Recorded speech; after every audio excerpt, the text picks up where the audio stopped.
राज्यों के आपसी संबंधों के आधार पर जो संविधान वो भारतीय संविधान की प्रस्तावना में जिस तरह से लगातार संविधान के साथ खिलवाड़ इस सरकार ने किया और लगातार संविधान के नाम पर ये लोग जो है बदलाव करने की जो बात करते हैं और अभी जो चुनाव हुए उत्तर प्रदेश में और जिस तरीके से लोकतंत्र का हरण इन लोगों ने किया, चाहे वो सीसामऊ सीट हो, चाहे आपकी मीरापुर हो या आपकी कुंदरकी हो, बिल्कुल जो है संविधान को दाता इन्होंने कर दिया, लोकतंत्र को खत्म करने का प्रयास किया।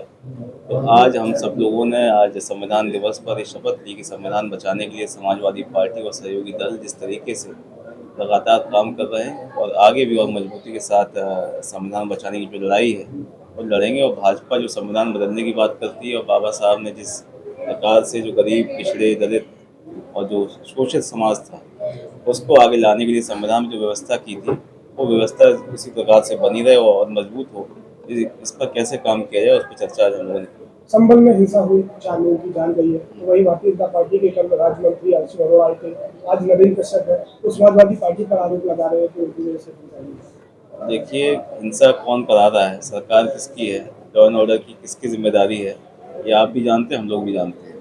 और जिस तरीके से लगातार पिछले कुछ समय से कई जगह इन्होंने प्रयास किया माहौल ख़राब करने का, चाहे पहले बहराइच का मामला रहा हो, अयोध्या में भी एक मामला हुआ, तो लगातार सरकार इस प्रयास में है किसी तरीके से जो कम्युनल टेंशन है, सांप्रदायिक तनाव है वो बढ़े, क्योंकि सरकार के पास आज कोई भी ऐसी योजना नहीं है जो लोगों के बीच में जा सके।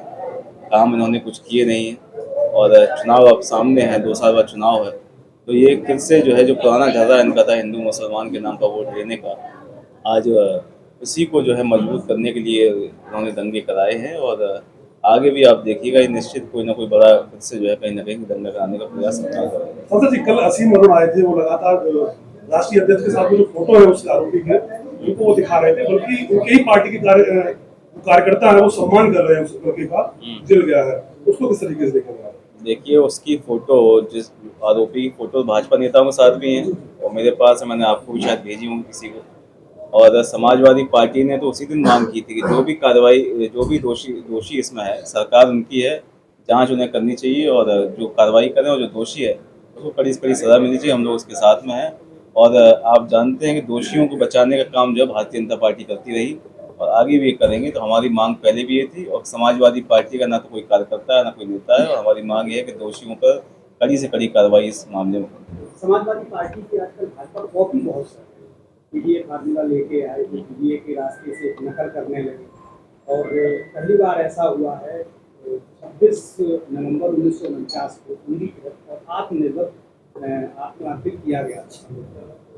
70 साल के बाद संविधान की लड़ाई आप जगह। देखिए, भाजपा जो है संविधान केवल कैमरे के सामने मानती है संविधान को, और कैमरे के जब खल जाते हैं उसके बाद में संविधान को किस तरीके से तार-तार उन्होंने किया, ये आरक्षण को खत्म करने की बात करते हैं, संविधान के कई सारे क्लॉजेस को ये चेंज करने की बात करते हैं। तो ये जो है इनका बाबा साहब में कभी इनका जो है इनका विश्वास नहीं रहा। वो चूँकि अब पीडीए के माध्यम से जब सारा पिछड़ा दलित समाज, अल्पसंख्यक समाज के लोग अब एक साथ में आए और लड़ाई इनके खिलाफ लड़ी लोकसभा चुनाव में, तब इनको भी अब बाबा साहब याद आने लग गए हैं। लेकिन इनकी जो नीयत और नीति है वो बहुत उसमें भिन्नता है और ये पूरा देश इस बात को जानता है कि केवल कैमरे के सामने नाटक तो अच्छा करते हैं, उसके बाद जो है इनका ना बाबा साहब से कोई लेना देना और ना संविधान में। आकलन किया आपने करहल में, आपकी जीत का मार्जिन इतना कम क्यों रहा? आकलन हो गया, पूरा सारा आकलन हुआ। सरकार ने जो पोलिंग डंप कराई पुलिस के माध्यम से, उसकी सूची भी आप लोगों को हम लोग उपलब्ध करा देंगे। और जहां लोगों को वोट डालने से रोका गया और बड़े पैमाने पे शराब बांटी गई, पैसा बांटा गया, जिसका कहीं कोई चुनाव आयोग ने कोई संज्ञान नहीं लिया।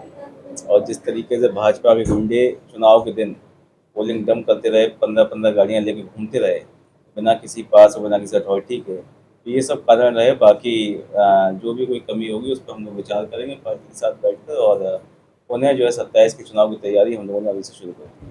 क्योंकि आप लखनऊ सदन के आप सदस्य बन गए हैं, जनता ने चुन लिया, क्या सदन में इस तरीके के मुद्दों को उठाएंगे आप?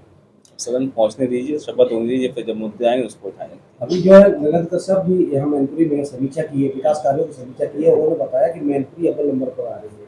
क्या लगता है सर, ये कागजों में आ रही है धरातल पे? कागजों में धरातल पे कहाँ है, वो दिखा तो दें सड़क एक कौन सी बनाई उन्होंने, सड़क कौन सी बनाई है वो दिखा दें। जिला अस्पताल का जो हाल है, आप लोग लगातार उसको उठाते हैं मुद्दे को, अखबारों में मैंने देखा कई बार। जिला अस्पताल का जो हाल है वो आपके सामने है। सड़कों का जो हाल है, रिपेयर नहीं सड़कें हो पा रही हैं। नई तो बात की बात है, जो बनी हुई सड़कें थी समाजवादी पार्टी की उसको भी ये लोग रिपेयर नहीं कर पा रहे हैं और कागजों में ही केवल इनका विकास चल रहा है। और अगर मंत्री जी आपको दोबारा मिलें तो आप उनसे निवेदन कर लीजिए कि एक नई सड़क पे आप ले चलें उन्हें जो उन्होंने बनाई।